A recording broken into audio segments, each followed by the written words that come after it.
IBS and exercise, how should runners cope?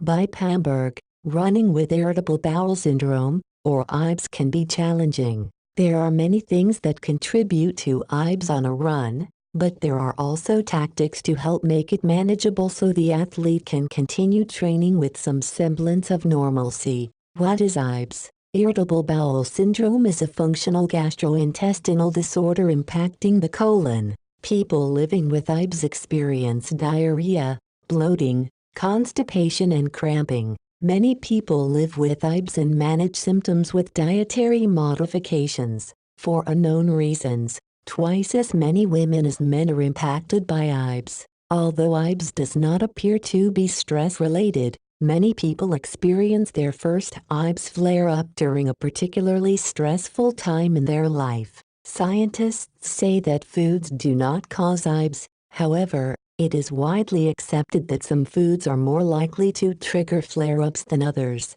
Managing IBS: moderate instead of high-intensity athletes who engage in high-intensity interval training, HIIT, tend to see a stronger onset of IBS symptoms and problems. Also, distance runners also experience similar issues when training hard or long. One compromise is to train with moderate instead of high intensity to help alleviate those problems. Think, more is not always better for living with IBS. Practical tips: avoid fatty or gas-producing foods prior to exercise. Avoid caffeine or hot beverages before working out. Eat as little as possible, or not at all, 2 hours before workouts. Limit fiber intake for up to 2 days prior to the long run or race. Hydrate. IBS symptoms can worsen due to dehydration. Avoid artificial sweeteners. Nothing new on race day. This includes gels, blocks and other nutrition commonly offered on the race course. Over-the-counter antidiarrheal medicine. Take a daily probiotic medication. Sometimes a doctor will prescribe antispasmodics to help control the abdominal spasms. Antidiarrheals can be used to end diarrhea. Typically, people who have IBS issues outside of exercise will resort to medication to improve the quality of life. Others only have IBS symptoms when exercising. These athletes often prefer to follow a more holistic approach. Running as cure and cure. For runners with constipation, primary IBS problems, running can actually help. It has been known to relax the bowel and produce much-needed bowel movements. For runners with diarrhea, however, running typically exacerbates the problem. The physical stress of running coupled with the psychological stress of worrying about having to dash to the bathroom often combine to create the perfect storm. And make no mistake, it's a crap storm of epic proportion. Low FODMAP diet helps some people. A low FODMAP diet can help many people suffering from IBS. What are FODMAPs?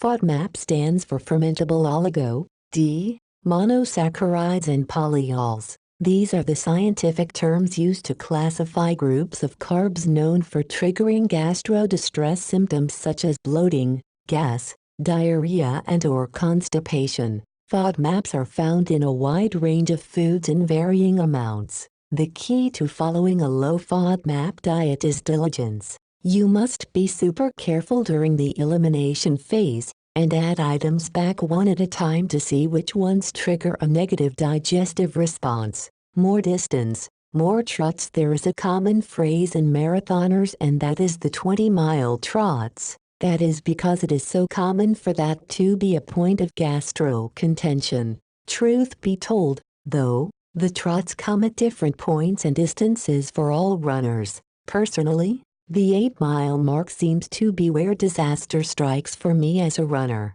According to Dr. Sknal Sussman, between 20–50% of all runners experience some gastro distress during a 10K race. The runner's trot encompasses everything from nausea and painful cramping to gas and diarrhea. The urgent need to poop usually follows, which can be experienced during or after the race. Advice specific to runners: carry toilet paper. Yup, you read that correctly. You never know when an emergency might strike, so you best be prepared. There are many types of running belts to help you carry items you might need in event of a crappy run. Hydrate when exercising for long periods of time. You need to take in hydration long before you feel thirsty. This often means carrying your own hydration for long runs. These come in many different forms, such as a backpack hydration packs, hydration vest, handheld water bottle, and hydration belt.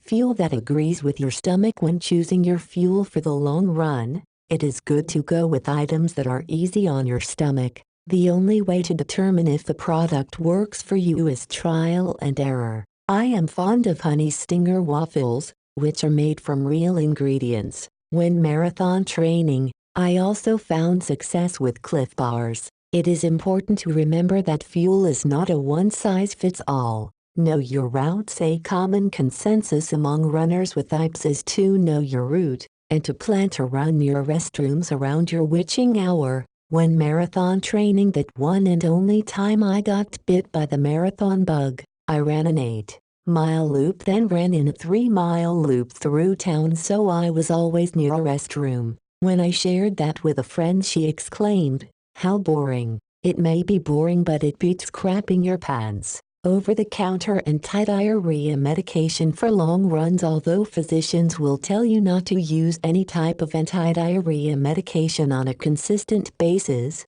any runner will tell you that, if you suffer from IBS, using one of these for a long run and or race can be life-saving. In my women's online running group Sub-30 Club, most women who frequently experience IBS take a drug like Imodium at least a couple times a month during high-mileage training. Daily probiotic. The jury is still out on the daily probiotic as a cure for IBS, but many runners are in favor of this. Creating better gut health often helps with IBS symptoms by facilitating a more regular pooping schedule. Yes, I said pooping. How bad does it get? If you're asking yourself, is it really that big of a problem? The answer is yes. Have you ever heard of the One Sock Club? That's what happens when you have to emergency poop in the woods and wipe with your sock. One runner spoke about wiping with leaves, and quick Googling "what does poison ivy look like" on her phone before doing so. I have had to cut more runs short than I care to admit. Also, when I head out for the long run, I tell my husband to turn the volume up on his phone, just in case I need to be rescued. More than once he has had to come to save me. As any spouse of a distance runner can tell you, it is common to ask, "How was your run?" If I answer, "It was a shitty run," my husband knows that does not mean I ran badly, it means something else entirely. Yes, the pun is intentional. Sources: Barbara Boland, Ph.D., Managing Exercise and Your IBS Symptoms. Website: Women's Running Magazine. How to Cope with IBS as a Runner. Website: Farrell Rosenzweig, The Underlying Reasons Some Runners Get Runner's Trots. Website: